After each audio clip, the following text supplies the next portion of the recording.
Little Women, Chapter 2. A Merry Christmas. Joe was the first to wake in the gray dawn of Christmas morning. No stockings hung at the fireplace, and for a moment she felt as much disappointed as she did long ago when her little sock fell down because it was so crammed with goodies. Then she remembered her mother's promise, and slipping her hand under her pillow, drew out a little crimson-colored covered book. She knew it very well, for it was that beautiful old story of the best life ever lived, and Joe felt that it was a true guidebook for any pilgrim going the long journey. She woke Meg with a Merry Christmas and bade her see what was under her pillow. A green covered book appeared with the same picture inside, and a few words written by their mother, which made their one present very precious in their eyes. Presently, Beth and Amy woke to rummage and find their little books also, one dove colored, the other blue, and all sat looking at it and talking about them, while the east grew rosy with the coming day. In spite of her small vanities, Margaret had a sweet and pious nature, which unconsciously influenced her sisters, especially Jo, who loved her very tenderly, and obeyed her because her advice was so gently given. "Girls," said Meg seriously, looking from the tumbled head beside her to the two little night-capped ones in the room beyond. "Mother wants us to read and love and mind these books, and we must begin at once. We used to be faithful about it, but since father went away and all this war trouble unsettled us, we have neglected many things. You can do as you please, but I shall keep my book on the table here and read a little every morning as soon as I wake, for I know it will do me good and help me through the day." Then she opened her new book and began to read.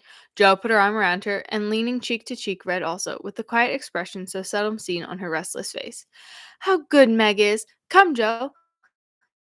Come, let's do as they do. I'll help you with the hard words, and they'll explain things if we don't understand," whispered Beth, very much impressed by the pretty books and her sister's example. "I'm glad mine is blue," said Amy, and then the rooms were very still while the pages were softly turned and the winter sunshine crept in to touch the bright heads and serious faces with a Christmas greeting. "Where is Mother?" asked Meg, as she and Jo ran down to thank her for the gifts half an hour later.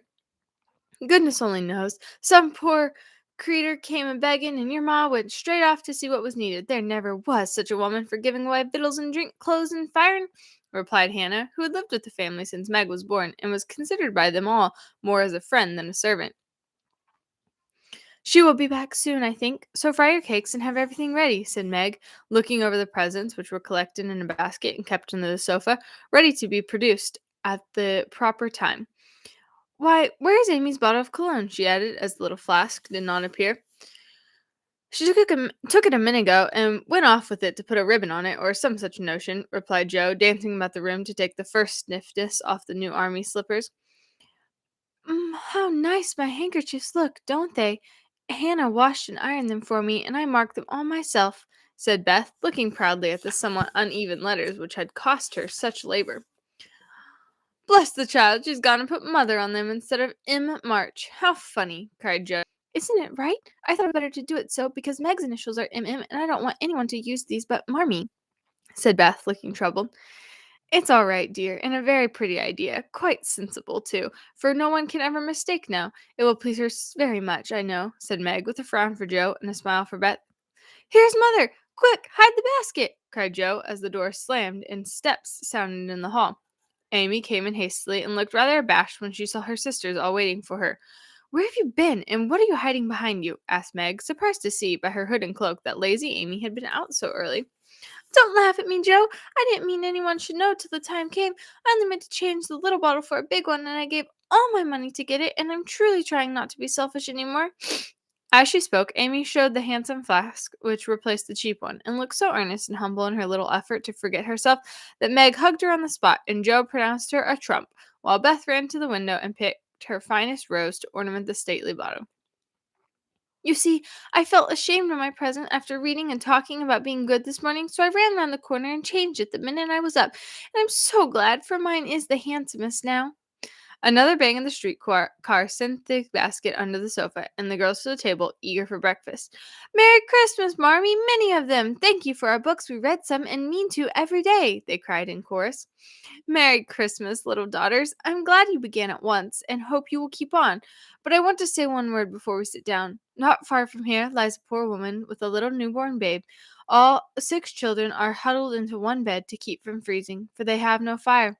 There is nothing to eat over there, and the oldest boy came to tell me they were suffering hunger and cold. My girls, will you give them your breakfast as a Christmas present?"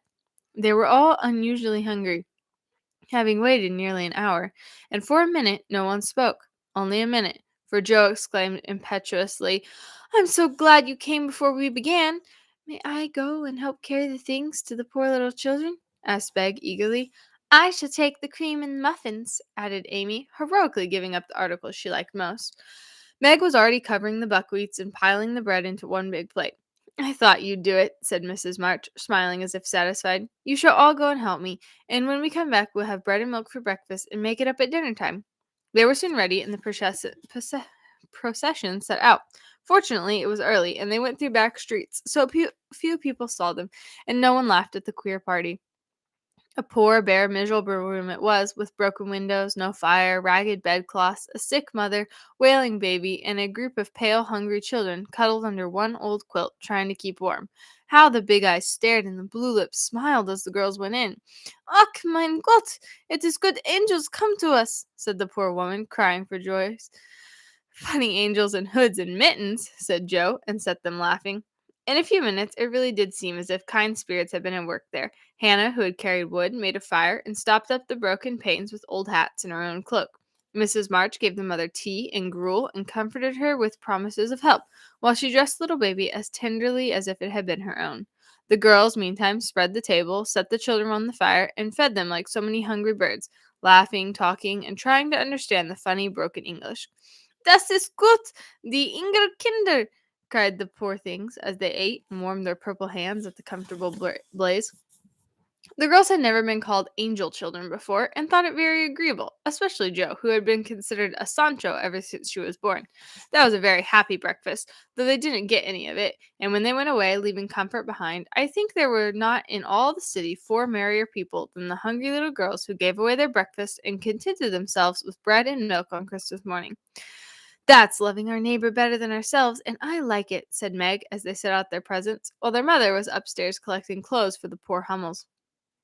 Not a very splendid show, but there was a great deal of love done up in the few little bundles, and the tall vase of red roses, white chrysanthemums, and trailing vines which stood in the middle gave quite an elegant air to the table. "She's coming! Strike up, Beth! Open the door, Amy! 3 cheers for Marmee!" cried Joe, prancing about, while Meg went to conduct Mother to the seat of honor.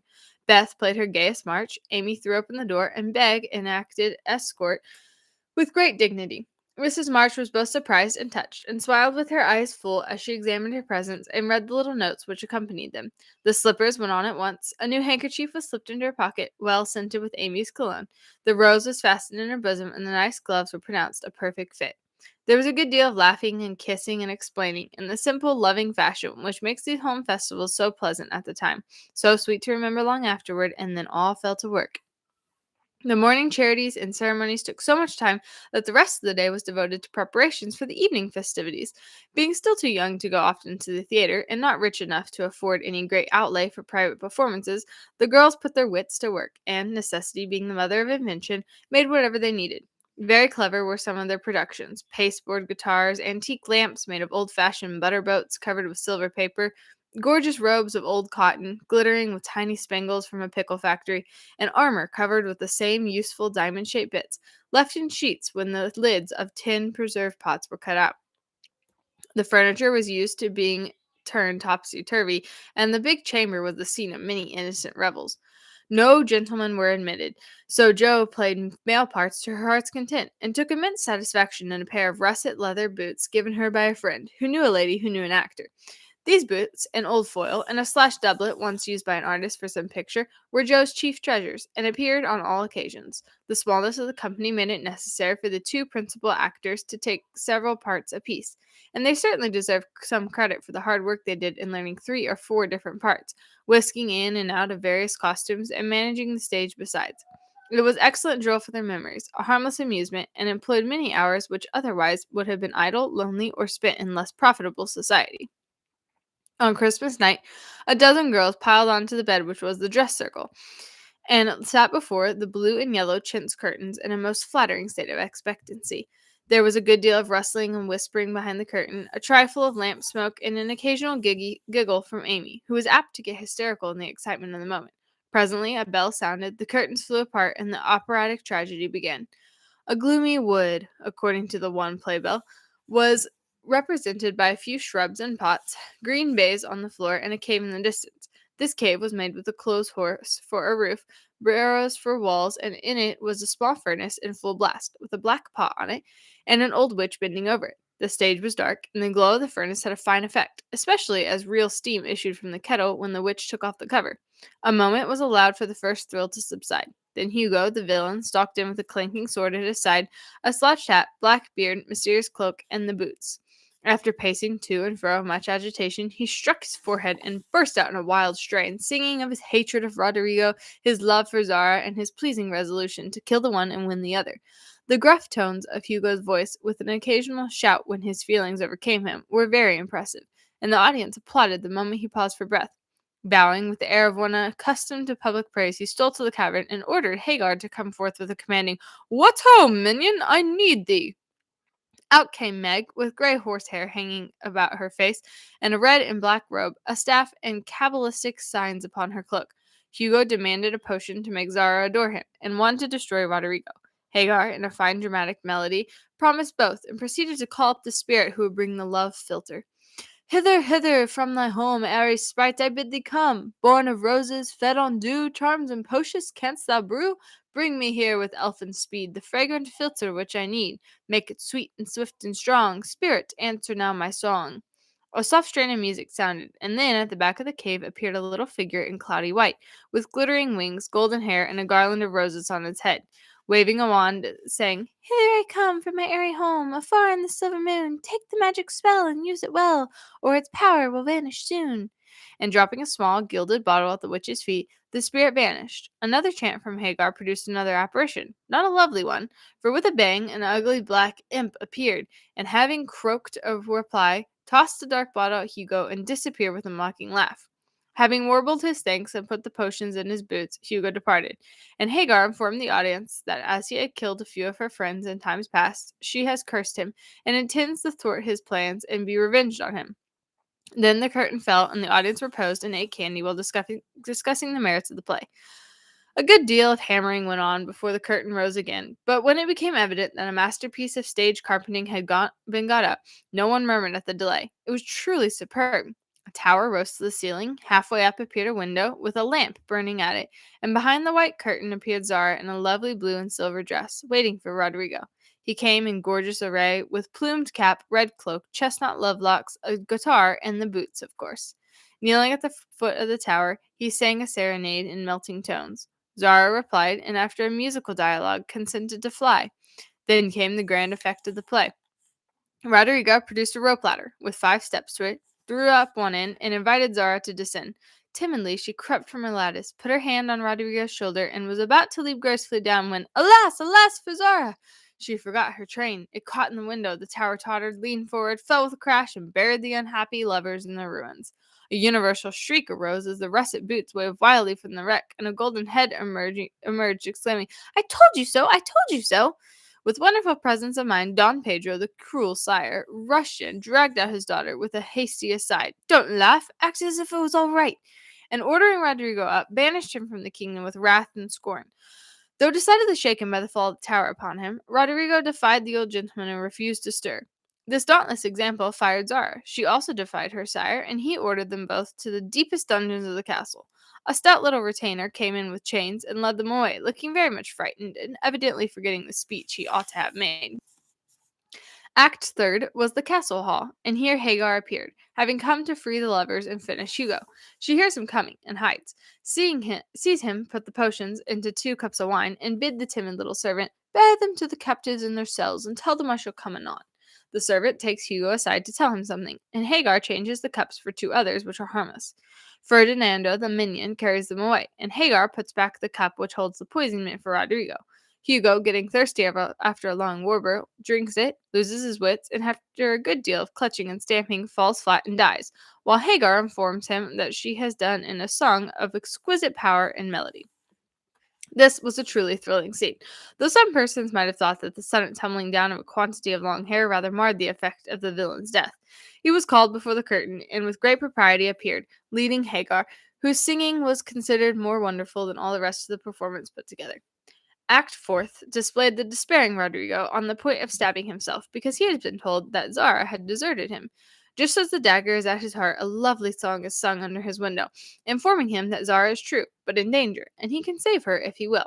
A key is thrown in, which unlocks the door, and in a spasm of rapture, he tears off his chains and rushes away to find and rescue his lady love. Act Fifth opened with a stormy scene between Zara and Don Pedro. He wishes her to go into a convent, but she won't hear of it, and after a touching appeal is about to faint when Rodrigo dashes in and demands her hand. Don Pedro refuses because he is not rich. They shout and gesticulate tremendously, but cannot agree, and Rodrigo is about to bear away the exhausted Zara when the timid servant enters with a letter and a bag from Hagar, who has mysteriously disappeared. The letter informs the party that she bequeaths untold wealth to the young pair, and an awful doom to Don Pedro if he doesn't make them happy. The bag is opened, and several quarts of tin money shower down upon the stage, till it is quite glorified with the glitter. This entirely softens the stern sire.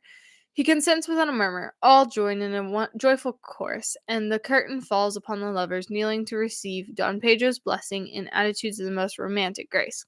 Tumultuous applause followed, but received an unexpected check, for the cot bed on which the dress circle was built suddenly shut up and extinguished the enthusiastic audience. Rodrigo and Don Pedro flew to the rescue, and all were taken out unhurt, though many were speechless with laughter.